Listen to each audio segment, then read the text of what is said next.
Xin chào các bạn, hôm nay mình sẽ chia sẻ cho các bạn món tôm viên khoai tây chiên giòn nhé.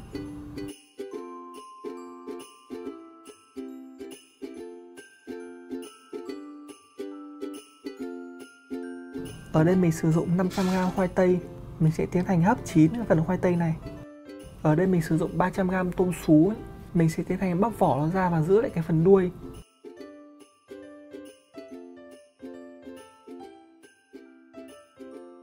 Sau khi tôm lột bỏ vỏ thì mình sẽ tiến hành rửa sạch. Sau khi nước đã sôi mới đầu mình tiến hành thả tôm vào nhé. Thả tôm vào và trần qua trong vòng 30 giây thôi.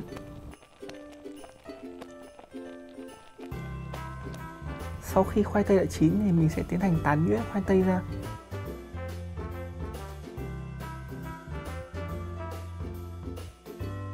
Mình cho vào đây 1/2 thìa hạt nêm, 1/4 thìa tiêu, 50g bột năng, 20g bột sư tử. Bây giờ mình sẽ tiến hành trộn đều với nhau nhé.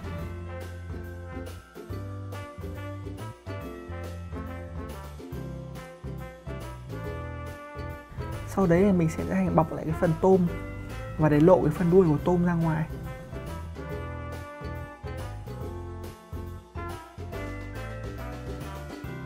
Bây giờ mình sẽ tiến hành lăn cái phần tôm viên này qua cái lớp bột mì. Tiếp theo đấy là lớp trứng.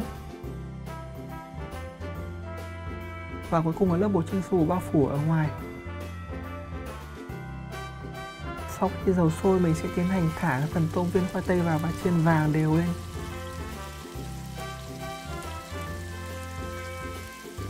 Khi thấy cái phần tôm viên khoai tây đã ngả vàng thì bắt đầu mình tiến hành vớt ra và để ráo dầu. Thành phẩm của mình đây các bạn nhé. Nhìn cái món tôm viên khoai tây trông hấp dẫn đúng không các bạn? Cái phần khoai tây bao phủ phần tôm kết hợp lại với nhau ấy. Khi ăn thì nó khá là lạ vị. Khoai tây thì mềm, thơm và thịt tôm ngọt và dai. Hy vọng qua sự chia sẻ của mình thì các bạn có thể có thêm được một món ăn để nấu cho gia đình trong những ngày cuối tuần này.